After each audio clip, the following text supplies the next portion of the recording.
최성욱의 취업톡 최성욱입니다. 오늘의 강의 들어가겠습니다. 자, 오늘 첫 번째 강의는 여러분들한테 이거 정말 중요하거든요. 뭐 진로와 취업에서 이런 고민 되게 많이 해요. 팀장님, 아니 좋아하는 일을 직업으로 삼아야 되나요? 아니면 잘하는 일을 직업으로 삼아야 되나요? 이런 이야기를 많이 합니다. 근데 제가 그러면 이렇게 답변을 해요. 이거는 이제 제 개인적인 생각입니다. 근데 이게 맞아요. 좋아하던 싫어하던 상관은 없다, 직업은. 근데 좀 잘했으면 좋겠다. 남들보다 뛰어났으면 좋겠다. 이 얘기는 항상 합니다. 이걸 제가 왜 이 얘기를 드리냐면, 여러분들의 상황을 좀 볼게요. 여러분들의 상황이 어떤 상황이냐면, 이게 진로 취업도 대입처럼 접근하는 친구들이 너무나 많아요. 서영고 서성한, 뭐 이런 식으로 해서 마치 본인이 그런 이제 상위권 대학에 가면 그 간판이 본인을 이렇게 포장을 하게 되니까 이 간판으로 동일시하는 거예요, 본인을. 사실 서울대고 서영고고 뭐 제가 일하는 서강대고 거기서도 공부 못하고 좀 별로인 친구들 넘쳐 흘러요, 솔직히 저도 보면. 근데 서영고 서성은 상위권 대학에 있다고 자기가 상위 레벨이 돼 있다고 착각하는 거지. 이게 이제 대입까지는 그게 조금 먹힐 수가 있습니다. 이유는 뭐냐면 대입은 이게 일단 입학을 하면 잘리지만 않고 졸업만 하면 어디 어디 졸업생이라는 간판이 붙어요. 4년만 딱 다니면. 그러니까 여러분들이 이 대입처럼 접근을 해서 대입은 간판을 주거든요. 그래서 취업도 그렇게 생각하는 거야. 기업과 자신을 동일시합니다. 물론 네임밸류, 여러분들이 흔히 얘기하는 네임밸류 중요해요. 근데 그 시대가 지나고 있어요. 예, 지나고 있습니다. 개인 실력의 시대로 전환되고 있어요. 아까도 말씀드렸지만 뭐 상위권 대학에 있다고 다 공부 잘하고 똘똘한 애들이 아니라는 거죠. 그냥 운이 좋아서 상위권 대학에 온 거야. 그걸로 내가 거기에 소속돼 있으니까 나는 우수한 애라고 착각하는 거지. 근데 직업은요, 그러면 큰일 나요. 그런 식으로 접근하면. 이해되세요? 마치 삼스켜넬, 로시행이면 인생이 다 풀리고, 이 뭐 간판이 나는 그 정도의 하이티어의 인간이야. 이렇게 착각한다는 거죠. 근데 여러분들 어떻죠? 진로와 취업의 본질이 뭡니까? 본질을 생각해 볼까요? 대학교는 어떻죠? 4년 다니면 누가 여러분들을 평가하지 않아요. 그쵸? 그리고 4년만 딱 졸업하면 간판이 머리에 붙습니다. 난 어느 대학 출신. 그게 물론 과거보다 덜 중요해지고 있고, 학벌이. 근데 직업은 어떻죠? 여러분들 몇십 년 합니까? 4년 동안 하나요? 아니죠. 졸업하고 30년에서 40년 동안 직업을 갖고 여러분들 살아가게 될 거고요. 두 번째는 직업은 삶이에요.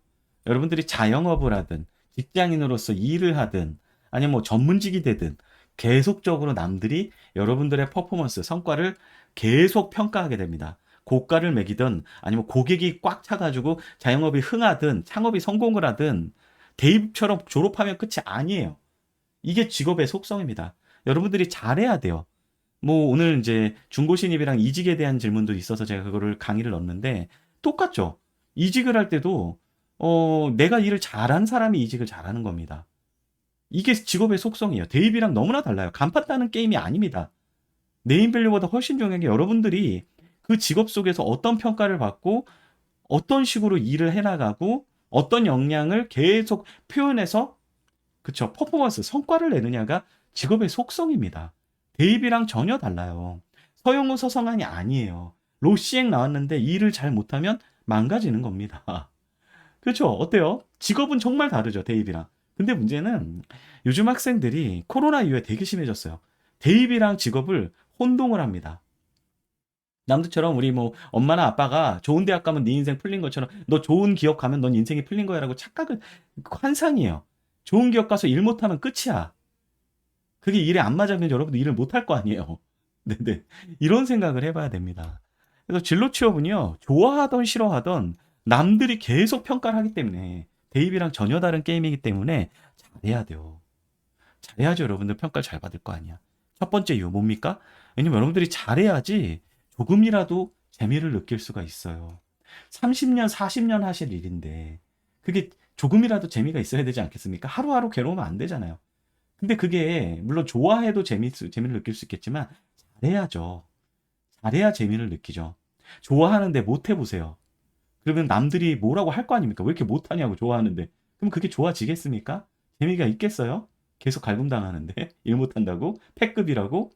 고가 막 SABC들 중에 D 나오는데 아무리 좋은 기업을 가든 이런 생각을 해보셔야 돼요. 그래서 두 번째 또 이런 상황도 있겠죠. 좋아하는데 못해. 이게 미디어 계통에 이런 경우가 많아요. 내가 드라마를 너무 좋아해. 그래서 난 드라마 작가가 되고 싶어.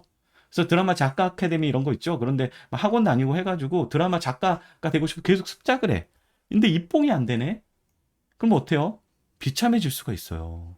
좋아하는데 내가 못해. 그래서 사회적으로 인정을 못 받아. 비참해지는 거예요. 좋아하는데 내가 못해. 그럼 비참해져요. 그래서 제가 항상 얘기하는 게 좋아하는데 못하는 건 취미로 하세요. 평가를 안 받으니까 취미는. 그럼 좋아하게 남을 수가 있어요. 좋아하는 게 직업이 좋아하는데 못하는 게 직업이 되면 그때부터 괴로워지고 싫어지고 비참해집니다. 그런 건 취미로 하세요. 자, 뼈 때리는 얘기 좀 드릴게요. 세 번째, 이제 AI 난리죠. 제가 분명히 말씀드리는데 10년 안에 AI 시대가 되잖아요. 지금 이제 본격적으로 이제 산업군에 이제 투입이 되기 시작을 한 초입이에요. 이 시대가 되면 평균 정도 하는 사람은 무조건 대체될 겁니다. AI 위에 설 수 있는 고숙련자, AI를 컨트롤하고 AI가 나온 아웃풋을 검증할 수 있는 사람, 이 정도의 고숙련자만이 살아남는 시가 될 거예요. 그래서 여러분들이 이제 이런 환경적인 변화 때문에도 여러분들이 평균 이상으로 잘하는 걸 직업으로 삼아야 됩니다. 자, 그리고 네 번째, 직업은요, 아까도 말씀드려 계속 성과를 잘 내고 있는지 검증받고 평가받습니다. 그래야 여러분들이 잘해야 흔히 얘기하는 커리어가 쌓이게 되죠. 그래야 탄탄대로를 걷게 되고 여러분들의 커리어가 쌓여서 이직, 경력직 이직, 그다음에 몸값을 올리고 그렇죠? 흔히 얘기하는 좋은 기업으로 쭉쭉쭉쭉 흘러나가고 승진을 하고 임원이 되고 이게 흘러갈 수가 있는 거예요. 일을 못하는 사람이 어떻게 그렇게 성장을 할 수가 있겠습니까? 소문 금방 나는데 레퍼 체크 이런 거 바로 당하는데. 그래서 여러분들 진로는요. 좋아하는 일과 잘하는 일 중엔 좋아하든 싫어하든 잘하는 일을 직업으로 삼아야 돼요. 그래서 잘하는 것을 찾는 방법은요. 여러분들이 뭘 잘하는지 알 수가 없잖아. 그래서 제일 좋은 건 경험입니다. 유사 경험을 했을 때 저는 동아리에서 제가 교육을 되게 잘하고 커리큘럼을 되게 잘 짠다는 걸 그때 알았어요. 과외랑. 그래서 여러분들 이 경험이 가장 좋습니다. 그래서 직접 경험이 힘들면 여러분들 간접 경험이라도 책을 읽든 정보 수집을 하든 해서 아, 이 직업은 이렇겠구나. 어떤 장점과 어떤 단점이 있어서 내가 잘할 수 있겠구나. 이런 걸 생각을 해야 됩니다. 단순하게 남들이 로시행이 최고야 해서 로스쿨이 최고야. 법조인이 안 맞을 수도 있고요. CPA가 최고야. CPA가 안 맞을 수도 있는 거예요. 본인한테 맞을 때 좋은 직장인 거지. 내가 잘해야 되고. 이거에 대한 고민을 해보시고요. 두 번째, 정보 수집해야 됩니다. 우리 진로를 찾을 때 제가 너무 갑갑한 게 뭐냐면 여러분들이 심지어 2박 3일 전주 여행 가는데도 그렇게 정보 수집을 해요. 친구들이랑 놀러 가면 뭐 전주 맛집, 전주 볼거리, 전주 먹을 것, 뭐 전주 잘 곳 이런 걸 막 찾는데 30년, 40년 일해야 되는 이 직업에 대해서는 여러분들이 찾아보질 않아요. 네이버에서 검색조차 하지 않아요. 그 직업의 삶이 어떤 삶인지, 하루 일과는 어떤지, 장점은 뭐고 단점은 뭔지 이런 걸 알아야 나랑 맞는지 맞춰볼 거 아닙니까? 매칭되는지. 그냥 남들이 흔히 얘기하는 뭐 저 에브리타임이나 뭐 이런 데 가가지고 커뮤니티 가서 그냥 비교질만 하고 있고 남들이 좋다는 직업이 물론 좋을 가능성이 있지만 그것만 가지고 그냥 어떤 삶을 사는지도 모르고 덜컥 진입하는 경우가 있어요. 너무나 바보 같은 짓입니다. 그래서 여러분들이 그 삶에 대해서 알아야 내가 잘할 수 있는지 따져볼 거 아닙니까? 그래서 정리하자면 여러분들 진로에서는요. 좋아하는 일과 잘하는 일 중에 좀 잘하는 일을 여러분들 삼아야 됩니다. 좋아하든 싫어하든 그래야 조금 더 재미있어지고 롱런할 수 있고 30년, 40년을 여러분 인정받으면서 살아갈 수가 있어요. 제발 대입처럼 접근하지 맙시다. 첫 직장 물론 중요하지만 두 번째 직장이 더 중요해요. 그리고 여러분들 기업과 자신을 동일시하지 마십시오. 취업한 친구들도 마찬가지요. 기업이 잘 나간다고 여러분들 잘 나가는 거 아니고요. 기업이 못 나간다고 여러분들이 못 나가는 게 아닙니다. 여러분 자신의 삶에 대해서 고민하고 내 실력에 대해서 고민하셔야 돼요. 그래야 낭중지추라고 하죠. 주머니 속에도 송곳이 튀어나온다고요. 아무리 뭐 중소 중견에서도 일 잘하고 스마트한 친구들은 눈에 조금 고생을 할 정도로 어느 순간 흥에 있고요. 제가 그동안 뭐 20년 동안 진로 취업 지도를 한 결과를 보면 아무리 첫 직장이 좋은 직장이라도 일을 못하고 패급 취급 당하면 어느 순간 도태돼 있을 겁니다. 예, 진짜예요. 그래서 여러분들 잘한다는 거, 실력 이런 것들에 대한 고민을 꼭 하셨으면 좋겠습니다. 자, 이상입니다. 네.